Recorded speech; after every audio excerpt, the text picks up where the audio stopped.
Thank you for downloading this episode of We Got This with Mark and Hal. I'm the Hal part. I'm the Mark part. And we both want you to do your part by leaving us a 5-star rating and a review on Apple Podcasts to help grow the show. So do it. And now, enjoy this episode. What? What? What? I didn't. Huh? This is going to be a terrible episode. Enjoy it anyway. Hello, I'm Hal Lublin. And I'm Mark Gagliardi. Since the dawn of humanity, one issue has gone unsettled. With the fate of the world in the balance, we're here to settle, once and for all, best school subject. That's right. Don't worry, everyone. We got this. Podcast should have a theme song. Podcast should not have a theme song. Yes, they should. No, they shouldn't. They sound good. Yeah, but people are just going to skip past it. You know what? You're right. We got this. All right, attention class, attention. Everybody settle down in the back. I see you chewing gum. Hey, Let's go spit that in the trash can. Hey, Teach. Hey, Teach. Yeah. Hey, Yes. Teach. Yes. Can I have a hall pass? Why would you need a hall pass, Marcus? Because I want to go out in the hall. Hard to argue with that. Oh, it's school time. It's school time. Everybody's back in school. At this point, people have been back in school for what? School starts way, way earlier. I hear it now. It's time for me to it's time for the segment of the show we call Hal is Old. You sounded really old. I was going to comment on that, but you beat me to it. When I was growing up, you went to school the Tuesday after Labor Day was when you were back. What about you? We started pretty early. I think we started like, August 20th or so. So maybe 2 weeks before Labor Day or a week before Labor Day. But I remember my parents always saying, we didn't start school till Labor Day. But I feel like we also got a lot more days off in the year. Like, yeah, when you were a kid, you didn't get Martin Luther King Day off because nobody knew who he was yet. Right. Yeah. Exactly. Like they've come up with holidays since you were a kid. Well, now, it's our job since all these kids are back in school. Yeah. And most adults who listen to the show have gone to school at some point. Here's hoping. We're going to, whatever your thing is. Yeah. Listen, whoever you are is fine. You are perfect just as you are. Exactly. What is the best school subject? That is what Drew Clock and Andrew Zabin have asked. I love separately. This one. I love because it gets me thinking about school. I love thinking about my days in school. I had a blast growing up, I went to 8 years of Catholic school, and then 4 years of public high school, which I loved that combination because the Catholic school, it was pretty small, so I got to be buddies with everybody. And then high school, It was, the football team and the cheerleaders and the prom and all the things that happen in high school movies. So yeah, school, what about your school experience, Hal? I went to private Quaker school from second grade until I graduated. How old is that school, Hal? That school was founded in 1697. Mark, it is the second oldest, school in the country. Wow. And the first oldest school is? Our rival school. Wow. How many years did they beat you by?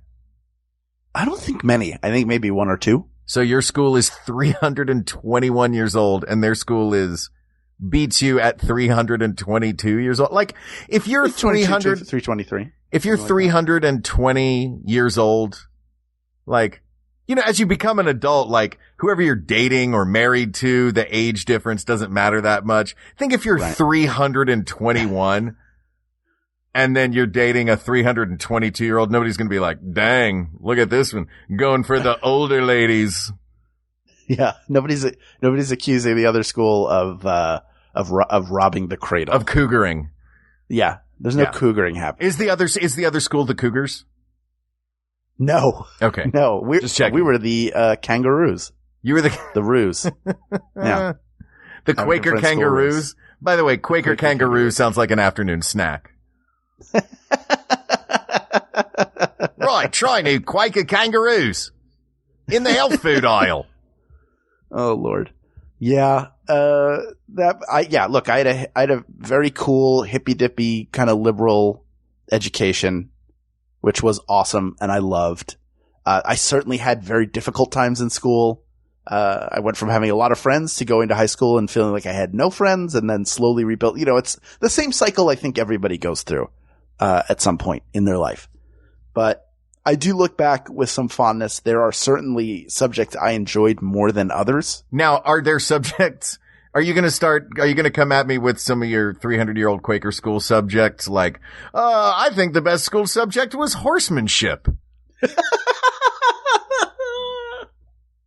How is it not? How are you expected to get to the general store? You do have, your school, or the school adjacent to your school. I remember the last time we were in Philadelphia, I saw this as we were driving and clocked it. And I think I mentioned it to you. They do, the college that is adjacent to the school. What's the name of that college? The college that is adjacent to, like in the same area as your school, like right down the street, there's a college.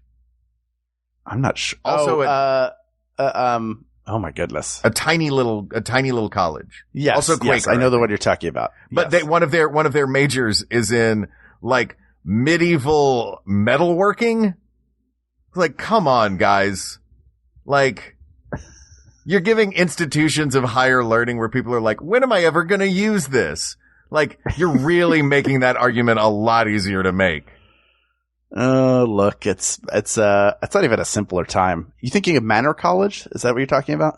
And maybe it is Manor College.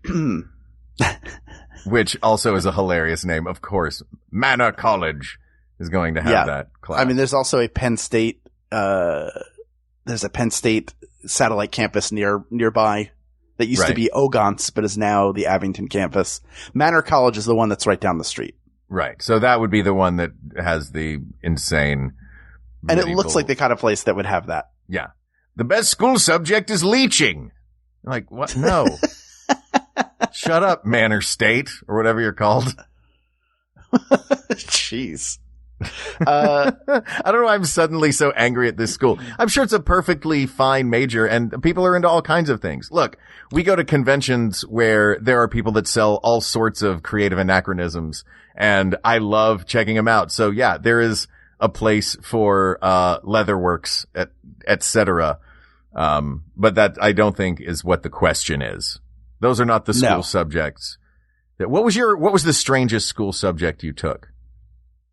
What was the strange? I feel like my classes were all pretty straightforward. I did like Japanese as an elective.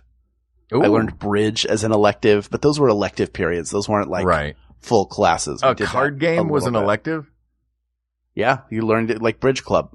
I don't like that bridge. I don't like that bridge as an elective is getting the same respect that all of the arts at my school got, which were also electives. Well, we had like I think at a certain point you didn't have to take some arts classes, but there was art and we had theater classes, we had music. I took, I was chorus and in the chamber singers, which was our sort of like next level singers.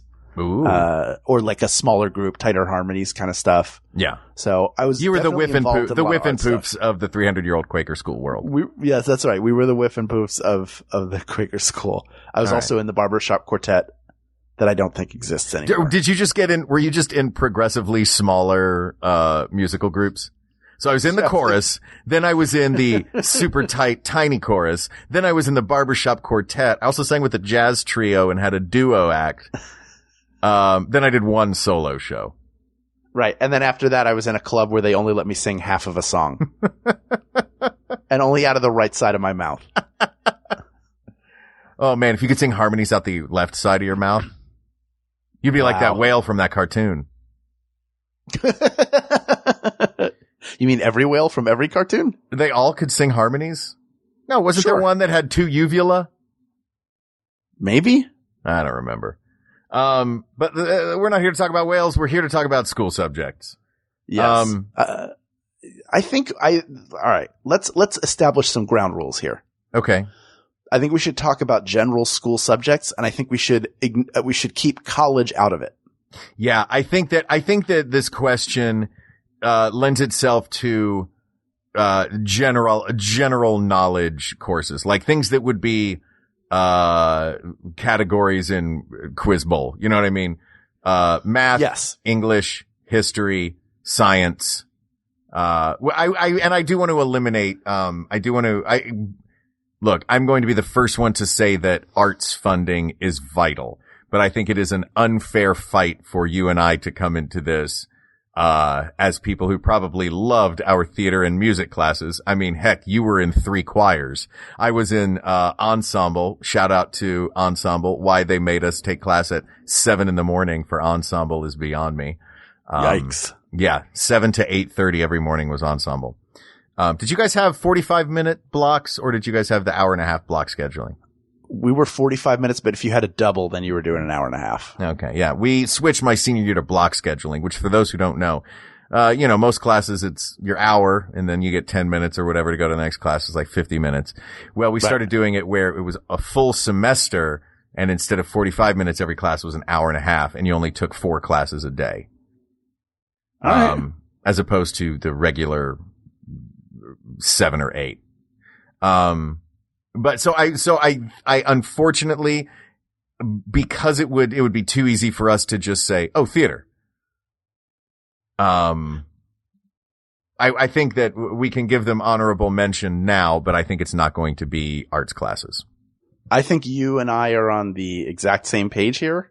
That was the first thought I had was we've got to avoid, my acting classes and art like those are my favorite classes that I took. Of course. For sure. And are no absolutely vital. Yes.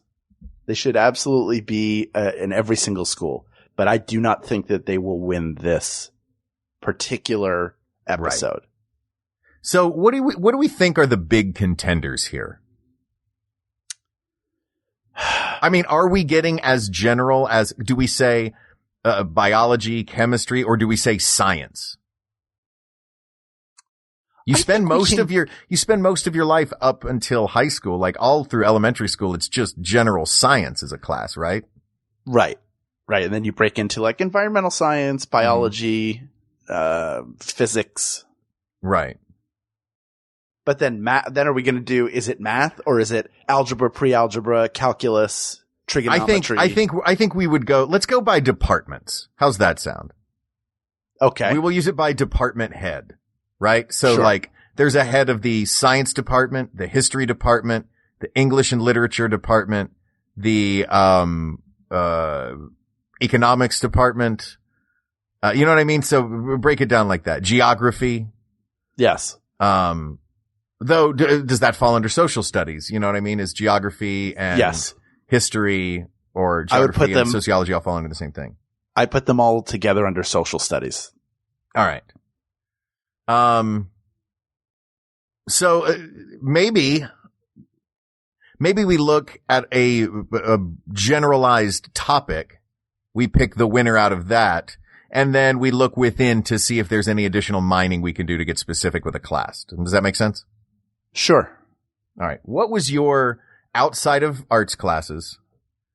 Which again, we could talk forever about. And, we could do another episode that is art, music, or theater. You know what I mean? But for now, or dance.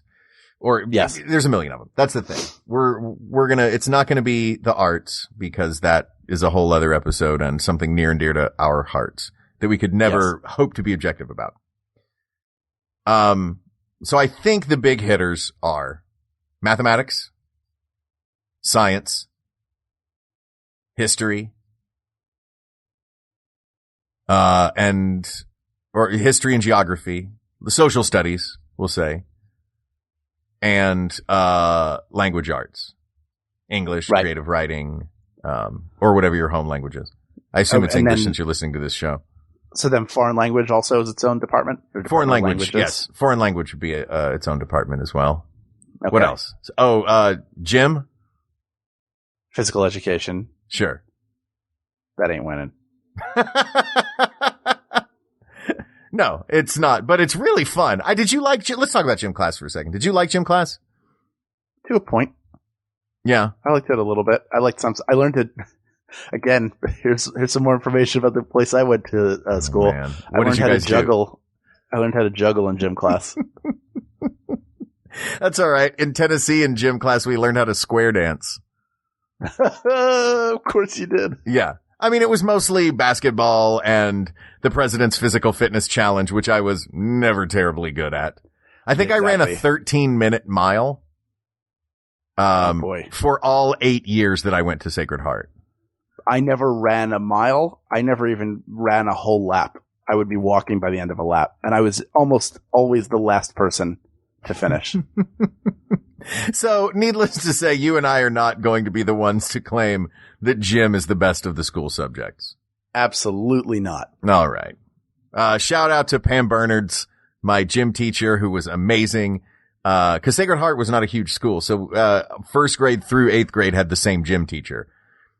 And then when I was in 7th grade, she became the principal and she was great at it. So, shout out to Pam B. Let's talk, what do you want to move on to? Let's talk about, I think we can eliminate foreign languages. Okay. Do you agree? Yeah, I had forgotten about it until you said foreign languages. I think it's incredibly useful. And that begs the question, we haven't talked about this. What are our criteria in this? Is it what provides the most value or perspective later on, which I realize are two different things? Is it the subject that gives you the most understanding of the world? I think that's a fun thing to look at. I think those go kind of hand in hand. I think there's certainly subjects I took for granted in school. And the truth is, for all you kids out there listening, all of your subjects are important. Yeah. They all enrich your understanding of the world. Exactly, in some way, whether it's math or science or history or English, it all factors in. It 100% factors in. So all of your classes are worthwhile. If you take a class that you don't think is worthwhile, sure would like to hear about it. Yeah. Please, tweet at us and tell us the most ridiculous class that was not worth your while that you took. Yeah. But in Hal's case, it was I would say it was juggling, but you've gone into show business. Yeah, see, it was very useful. I do kind of want to stick with this as the criteria, the main criteria we use, is this idea of understanding the world and what opens the most doors in the world to you. You know what I mean? Yes. What opens the most doors of understanding and doors of opportunity? Oh, geez. Opportunity is, everything you learn leading into college provides a foundation. And then in college, maybe not opportunity, maybe just that gives you the most knowledge about the world. Yeah. I mean, look, the things that you learn in school, you either take with you to college and expand on that to hopefully prepare for the real world in some way, or you don't go to college and you go right into the workforce. And hopefully the things you've learned provide a foundation for you to be successful there as well. Right. In whatever part of your life, whatever you deem to be success. You know what I mean? If knowing about a thing knowing a lot about a thing that you're into is your idea of success, then absolutely, that's your subject. You know what I mean? Yes, 100%. So then let's stick with which one opens up a world of knowledge the most. Which is kind of cool because it feels like I feel like there's 3 in this regard. Okay. Because I'm going to eliminate, and I know a lot of people out there like it, and those people are engineers and they work in the field and numbers are the universal thing. But I feel like a lot fewer people use the math that they were forced to learn than the other subjects. Like, I understand how to cross multiply, and I think that's where my mathematics knowledge stops. You know what I mean? I do not know what a sine or a cosine or a tangent are. We have friends like our dear friend, Babak Ferdowsi, over at JPL, who puts spaceships on Mars. Literally puts spaceships on Mars. Yes. So he uses these things a lot. We do not. And I think that the general layperson does not. Can we, Hal? I'm asking, please eliminate math because it's the only thing I ever got a C in. I didn't do well in math either. I did very well in geometry. Mm-hmm. And then I was terrible in trigonometry and pre-calc. Mm-hmm. And then I took calculus my senior year. And at a certain point in that class, and I cannot remember why or what it was in specific, but something clicked and it like just made sense. And I wish that I had followed through on that a little more. And become a mathematician? Yeah. But not become a mathematician. I don't know where it would have taken me, but it was just odd that was something I connected with. That is kind of cool. I never knew that. That's a cool thing to have happen. Like, did you literally have a eureka moment? Yeah, it was something, my teacher was Julie Plunkett, and I don't remember. I wish I could remember what it was, like how that lightning got into the bottle, but I was struggling, and then we got to a certain part of the lessons, and then all of a sudden it made perfect sense. And like, I was excited. I was excited to be in that class because I was doing well. Man, that's cool. I never did well in math, so I'm totally jealous that you had that moment. Well, and it's also like, let's say we decided ultimately that science was the winning discipline, and that within that physics was what we were going to choose, just for the sake of argument, right? Mm-hmm. If you're going to study physics, you have to know calculus because they go hand in hand. Right. I feel like, yeah, and that's where math lays the foundation for a lot of things that I am not terribly involved in. Right. I think math is a bigger part of all of our lives than we think about. Mm-hmm. Like something as simple as getting a check at a restaurant and calculating the tip. Right. Is math. Yeah, that's true. And that maybe it's just advanced math that I don't like. Sure. Again, only C. I'm real upset about it still. I don't blame you. I don't blame you for being upset. Was this math teacher, was she your favorite? Who's your favorite teacher? My acting teacher, Ken, who listens to the show and is in our Facebook group. Awesome. So you had to say that, but we're not talking about the arts. Ken, you're awesome. He was my favorite teacher. Favorite teacher. Man, I had a lot of good teachers. I had a teacher named Carol O'Brien who was my conceptual physics teacher. She was also great because conceptual physics was like, was this high school conceptual physics? Well, conceptual physics. Did you guys build a time machine? I'm actually from the year 3040, and I'm here to warn you. You couldn't have warned us about some of this stuff that's been happening. It all works out in the end. Oh man. Okay. So what you're saying is Tom Holland's version of Spider-Man is not really dead. I won't spoil it for you. I can't do that. There's rules of time travel. Come no on. Spoiling Marvel. Just wait till you see what happens in Avengers 48. It's really great. But conceptual, like if you take an actual physics class or like a full physics class, you're doing a ton of math. Conceptual physics is like, do you understand gravity, dummy? Oh, okay. I like that. It was like a step, kind of a step below. You don't have to do the math for this. Right. And that was great because it was nice to grasp the concepts. So I was learning the concepts of physics at the same time I was learning calculus. And then when I got to college, I took a physics class that applied the calculus to the concepts. Mm-hmm. And then that made sense to me. And I've retained none of it. Wow. Of course not. A lot of it goes away. I did not have to take a math class in college because we were required to take one math class as it was an acting conservatory, but you had to take one quarter of one math class, that they allowed you to use the option of how to use a computer class, which was the greatest because you would just go in there and, goof around on the internet, which everyone knew how to use. Oh, that's so great. Yeah, that was my math class in college. But can I give a quick shout out? I do. Yes. Can I have a quick shout out to a favorite teacher of mine? Please. I mentioned Miss Bernards, who was awesome. This is a teacher I had in high school. My acting teacher was great. Of course. And that's why I give you grief about Ken. Ken's amazing. You're also an actor and Ken's your acting teacher, and that's the field that you went into. You know what I mean? Yes. I had a physiology, human physiology teacher named Miss Blankenship. No, Miss Benedict. Sorry. Miss Blankenship was my clowning teacher. Miss Benedict was my... Time out. Hold on. We'll get back to that. No way. No. All right. I was in the clowning club very briefly. Very briefly? What, were you kicked out for being too serious?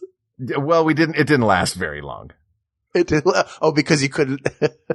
Basically, it was basically a club that existed so that a handful of us could go together to a clowning, workshop and study clowning under, Master Clown Frosty Little. And then have a big high five. Frosty Little's a legend, dude. Did you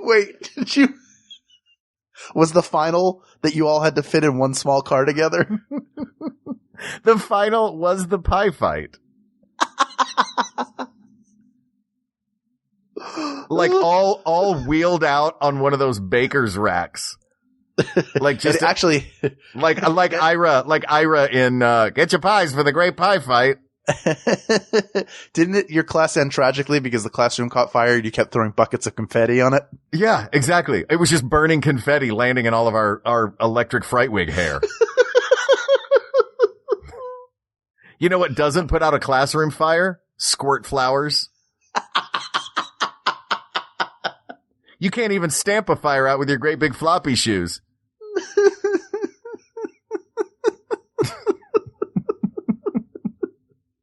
Yes, I went to clown class, but this was Miss Benedict, who was my physiology teacher. And we came into class one, my buddy Brad and I, we always sat, I gotta call Brad. Today's his birthday. I'm gonna call Happy birthday, Brad. Happy birthday, Brad. We always sat in the front because Brad and I were both, in the acting department, in the acting club, the drama club. I say the acting department, the drama club. Right. And we thought it was important to know how the human body works. So we sat in the front and paid close attention in physiology class. And I think Miss Benedict just got a kick out of these two actors taking it so seriously.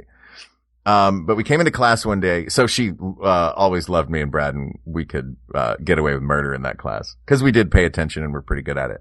But we came into class one day and she had written on the board, I may have mentioned this on the show before. It's one of my favorite quotes. Action without vision is just passing time. Vision without action is just a dream, but action with vision will change the world. And I loved that quote. And that stuck in my head and has ever since. So to all the teachers out there who might be listening, the smallest things that you write on a blackboard one day 20 years ago can still stick in someone's head. There you go. Yeah. Also, Miss Sahoyas was my Spanish teacher, and I took Spanish up through level 5. And like AP, like I loved Spanish class and got pretty good at it. And she was just a great teacher, and then went on to become a principal at another high school. So I could talk about great teachers I had all night. I'm a big fan of academia and the work that teachers do, as I know you are as well, Hal. Yes, 100%. They're doing, the real difficult work, for sure. So now that we've eliminated math, cause math sucks. No reaction to math sucks, Hal? I know that you just said, that you had your epitome moment in math. Yeah, but I gave you every opportunity. Oh, I hated math so much. I hated it. I was so bad at it. Oh, I took so many bad classes in math that made me feel real dumb, like real dumb. But it is an important class. These are all important. We just have to pick the best. I think the best one is a combination of will serve you later in life. Mm-hmm. Gives you a better understanding of the world, right? Mm-hmm. Is also fun and is engaging widely. Look, any teacher, a really great teacher can get any student to connect with any material. Do you agree? Agreed. So, but I think it's something that's widely engaging for kids as well. I think there are three classes that cover the most of the world. And let's take a quick break. Tell me what you think of this. Let's take a quick break. And when we get back, I think it's going to be one of these three. We will decide between literature, science, and history. All right. Does that sound fair? I agree. Let's do it. All right. Taking a break. Hello, listeners of Maximum Fun. I want to tell you about our newest podcast that tells you all about the truth of the flat Earth. Have you been looking out over the horizon and you've been thinking, wait a minute, this doesn't look round. I've been lied to my whole life. What is NASA doing with $52 million a day? Come on. We explode the myths. Just kidding. We're Ono, Ross, and Carrie, and we investigate extraordinary claims. That's right. We investigate extraordinary claims firsthand. We go undercover in fringe groups. We get alternative medicine treatments. And we hang out with people who have unusual beliefs, like flat earthers, 9/11 truthers. We do ghost investigations. We've joined Scientology, and we got baptized in the Mormon Church. If it goes bump in the night, then so do we. Why don't you check out Ono, Ross, and Carrie at MaximumFun.org? And rolling.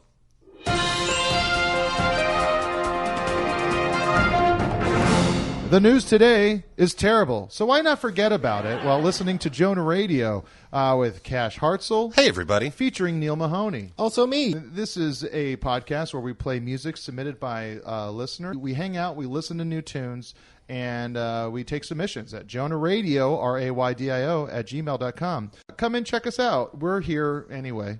Yeah, we'll be here. So, and that's it. Back to your regularly scheduled podcast.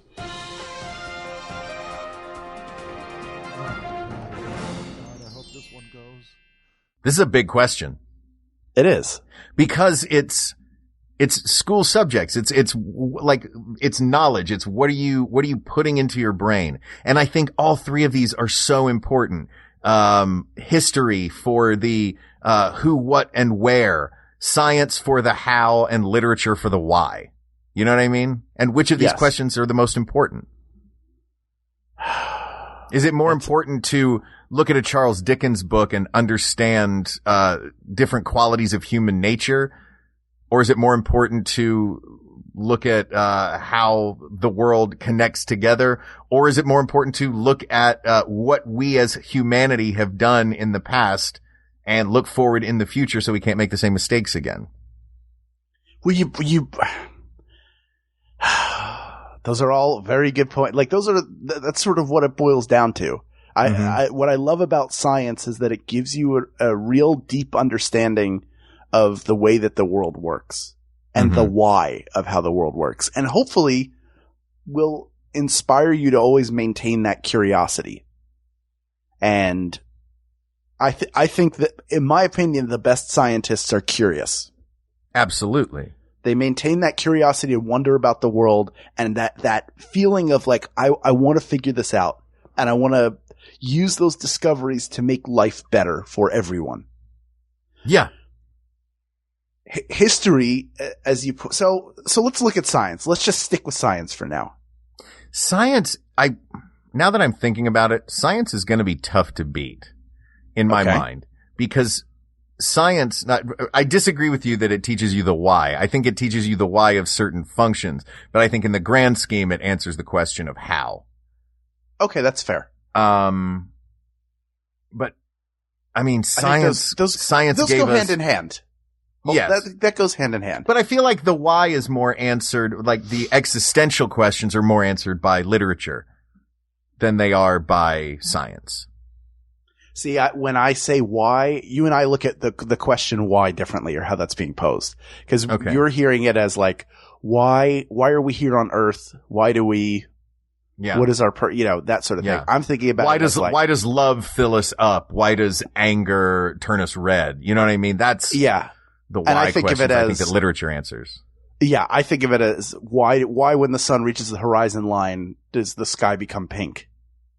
That's the what's angels. responsible for that beauty? Oh, okay. Yeah. That's the angels. That's the angels warning the sun that it is falling off of the earth. Is it the angels in the outfield? Yes. Oh, yeah. So you've seen that movie, which required literature to write. Was there only one angel? Was it just Christopher Lloyd? There were more than one angel. Because at first I was like, Tony Danza's the angel, but he was the baseball player. Wait, wasn't there a kid that was the baseball player? No. Well, there may be a kid in it. There's definitely a kid in it, but Angels in the Outfield is the Anaheim Angels. Yeah. And then Christopher Lloyd shows up. He's like, I'm going to help you guys get better. It's Christopher Lloyd, but Shohei Ohtani was pitching and also hitting really well. Really, the whole point is that the Anaheim Angels' Shohei Ohtani is a phenom, y'all. Albert Pujols shows up and hits 50 home runs. And they're like, he's an angel. Yeah. Yeah, you get it. And then Clarence shows up in his bow tie and his no wings. And he is, you know what else he is? No help. Zero help. But when Nicolas Cage showed up from City of Angels, and he blinked so that you would know that he was human and had fallen, thus choosing Meg Ryan over A Celestial Life. I think it really upset his baseball game. He just wasn't hitting as well after that. Yeah, it made it really difficult for him. It's hard to concentrate under those conditions. Sure. Andre Brower couldn't even pull him out of the funk. Do you remember Heart and Souls? Like having a heart and a soul, or is that a thing? In Heart and Souls, Robert Downey Jr. is a guy who keeps getting possessed by four people who passed away that have unfinished business. It's like Alfre Woodard is one of them. But the reason why I brought that up is because you made me think of Andre Brower, who is the son of Alfre Woodard, and he's so good in it. Oh, that's like a really fun Robert Downey Jr. pre-Iron Man.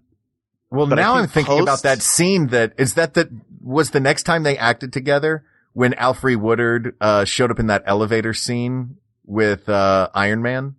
Oh, in Civil War. It might have been. I don't know if they worked together after that. That's wild. If he looked at her like, you possessed me at one point. That's what you get for making me sing that song to Andre Brower. Kira Sedgwick was one of them. Oh, who were the other ones? Who can remember? Who can remember? What's the point, Hal? Science is great. So yeah, science, I feel like science is going to be tough to beat because, and I think I mentioned this before, because of everything that has come out of science. Like, everything in our lives. Everything in front of my face right now. The microphone in front of my face. The computer next to the microphone. The engineering of the building that I am sitting in. The fact that there is electricity in here. Everything. Like, there's nothing I can look around and touch that is not part of science. I realize it sounds like a dumb sentence when I say it out loud because it's so obvious. Well, then let's see. Do you want to see if anything can beat science? I would love that. I think that the value of science is so off the charts, unexplainable. Everything in history comes back to science. So it's the most wide ranging, but do the specific things that literature and history do have more of an impact than science does? Let's find out. Let's talk about history. Great. And also, you mentioned before whether or not a class is engaging. Right. Science, when you're doing the experiments, is very engaging, but I've been in some boring science classes. For me, the most engaging classes were always English and history. Yeah, I had a giant laptop that was my dad's. It was like one of the first laptops. By the time I was using it, it was obsolete, but I would bring it out and plug it into the wall, and it would make a giant whirring noise because of the fan. And I would take notes on it. Except in biology class, where I would turn the sound off and play MS-DOS Jeopardy. I'd play Jeopardy, and then I would hope MS-DOS Jeopardy. Wow. Yeah. It was like you had to go to, it was like DOS Shell, I think, was the operating program. So you didn't have the command, the little, you didn't have to type in C-prompt. commands. You had like a little, you didn't have a C prompt, but you did have a menu where you would choose the stuff that was on it. And I got in trouble. I think I had like a D- in biology. See, that being said, that didn't engage me. Conceptual physics was engaging for me. Chemistry was confusing, but I feel like now looking back, I wish I'd been more engaged because they're fascinating. It's almost like school is wasted on young people. Well, you've got a million other things on your mind. You know what I mean? Your forming mind. Yeah, I have to balance my marriage and being at home. Well, that's right. I'm 8. Yeah, but little things. I mean, things that you deal with an adult's perspective on are different than like, I imagine if I'm 8 years old, it's way less important to me how a fulcrum works than to know that, I made sure to invite everybody to my birthday party. Yeah, 100%. I mean? Obviously I'm kidding, and it is very important for kids to go to school and find their own, you kind of have to find a way to get everybody engaged in some way. And not everybody is going to love science, just like not everybody will love literature, just like not everybody will love science. Everybody will, that's where you start to discover the things you're interested in. Right. You're exposed to these different shades of the same disciplines, whether it's history or science or English, grammar, literature, arts. And for me, it was history and it was, literature, because it makes sense. That's fields that I went into, be it drunk history or acting. Right. But let's talk about history a little. Okay.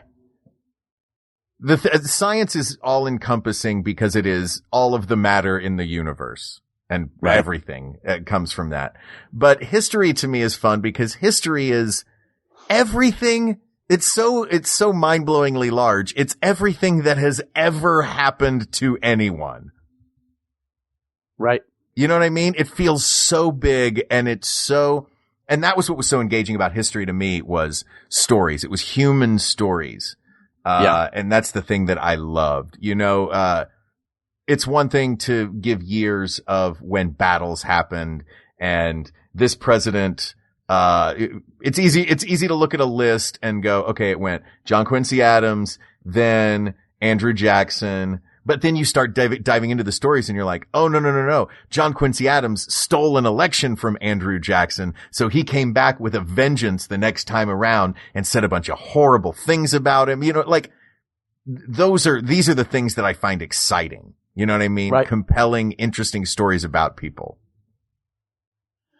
And I feel like that gives a great perspective on the world. But does the perspective on the world stop there in a way that science doesn't? Science looks forward. Well, I think you can, like you said, you can drill down on events, but also if you look at it as a mosaic in history, you can see the patterns. We don't move forward in a straight line. I don't think. I think we work in. I frequently don't. But that is usually because I've had some Four Roses bourbon in me. Exactly. I think we move in loops. Mm-hmm. I think you move forward like a loop to loop and you come back, you have backwards progress, but ultimately you wind up moving forward again. And then you loop back and move forward. It's never like you sort of sense these patterns by looking at history. Mm-hmm. And they could be different countries and we all make very similar mistakes to one another. And you learn a little bit and move on. And then you make the same mistakes again and you learn a little bit and move on. And, you can look at things today that are happening that have been happening since the dawn of time. Those patterns still exist. And yet we still move forward and history gives you that perspective and that understanding. And it is that I know it's sort of an idiom, I guess. But if we don't learn from history, we are doomed to repeat it. You do need context for the moment that we're in based on the moments where we have been. And that will help us decide where we're going to go. Absolutely. I could not agree with you more. And to add on to that, my cousin and I had a conversation once years ago. My cousin who's a science teacher, actually. And we were both in agreement that, look, we don't talk politics on this show. But I will just say, politicians come from all different walks of life. We have, doctors who are in politics. We have a lot of lawyers. We have businessmen, but it would, I think really benefit our country if, some history teachers became, legislators and or executives. Sure. I think that would, I think that would give us a great perspective on things. Now, the problem with that perspective, if we're looking at school subjects, does that perspective being backwards looking eliminate it from contention? Because science, I don't think that history beats science in this regard, because science is looking forward, and history is a caution.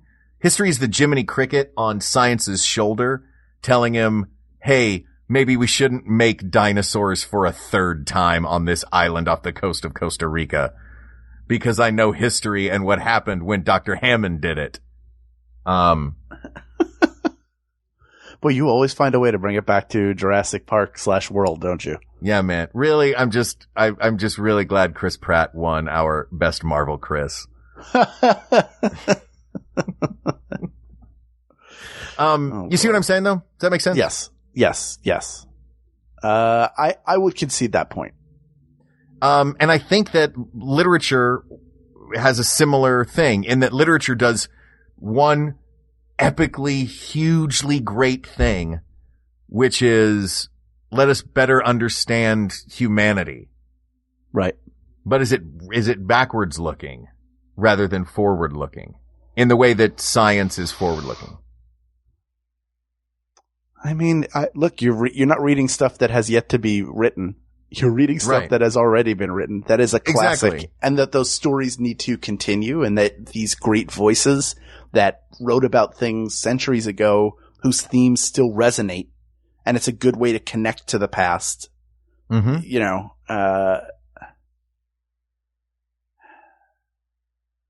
mean, look, it's hard to say that science beats literature as an actor, but we have created a show that is all about objectivity, and there's nothing more objective than science.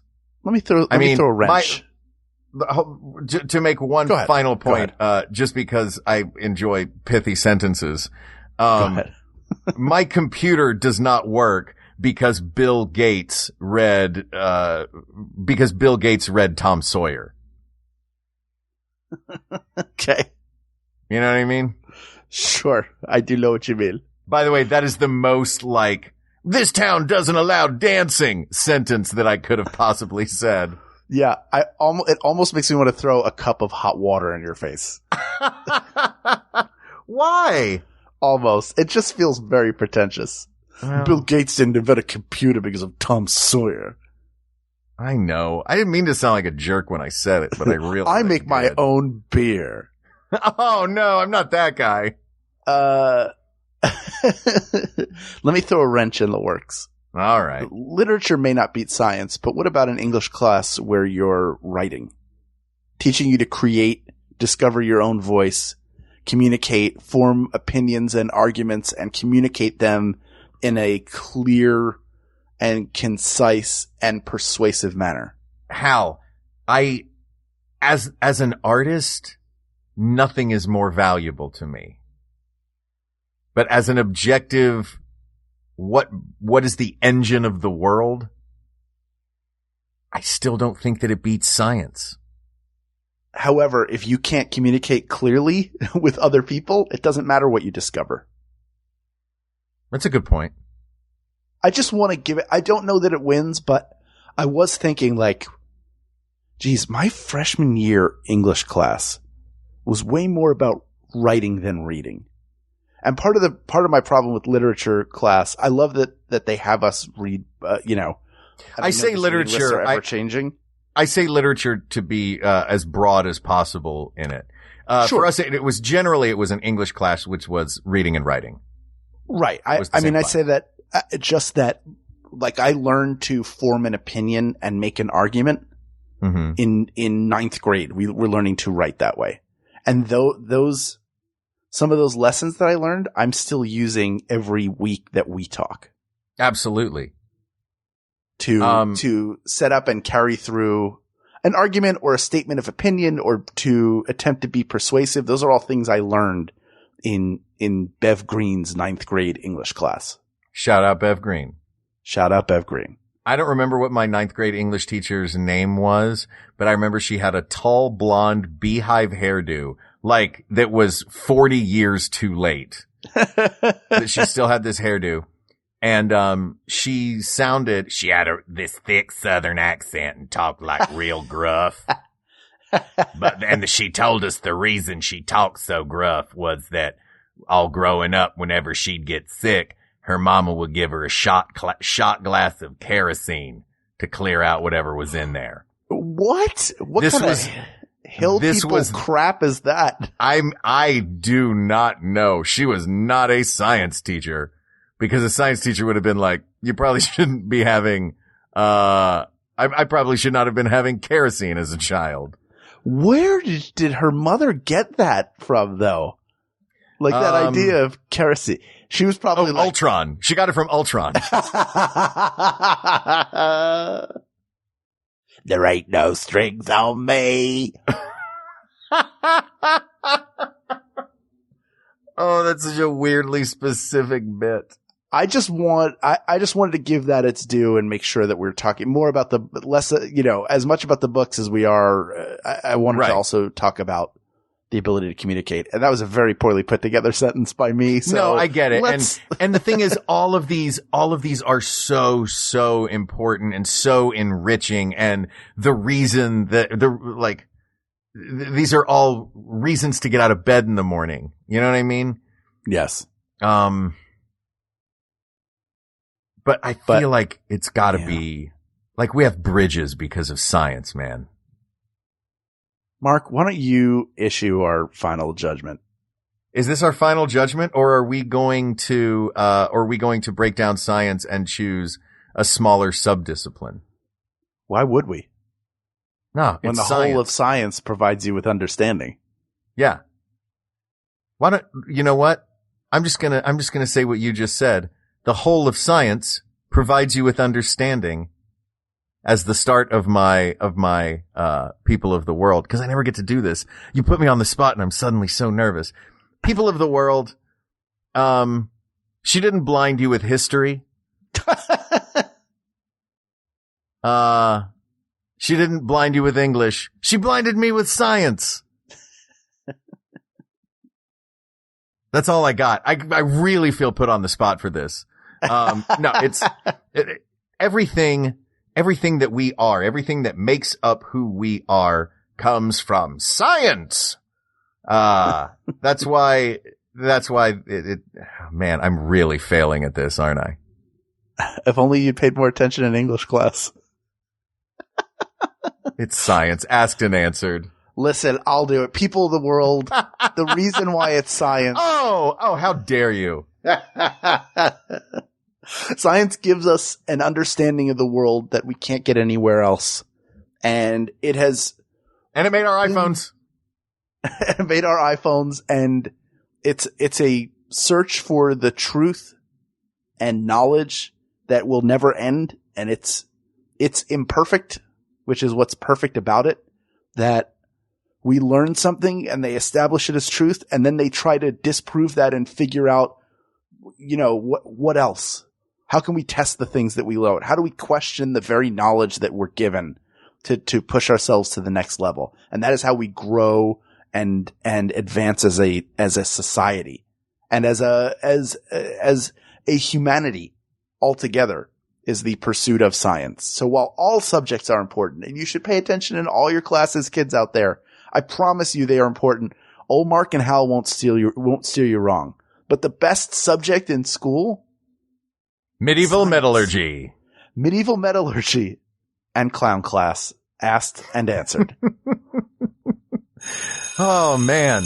Oh, you know what that was? That was the bell. That means we got to get up and go to our next class. All right, fine. But before we go, this subject is closed, but please reach out to us with other topics. You can find us on Twitter at We Got This Tweets, in the Maximum Fun subreddit, or you can email us at wegotThisPodcast@gmail.com, or join the Facebook group, have a discussion, share your school memories with us and what your favorite subject is.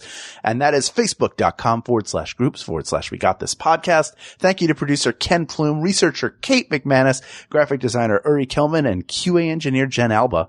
And thanks, of course, to our musicians, Jonathan Dinerstein and Mike Furman, for our score and theme song, respectively.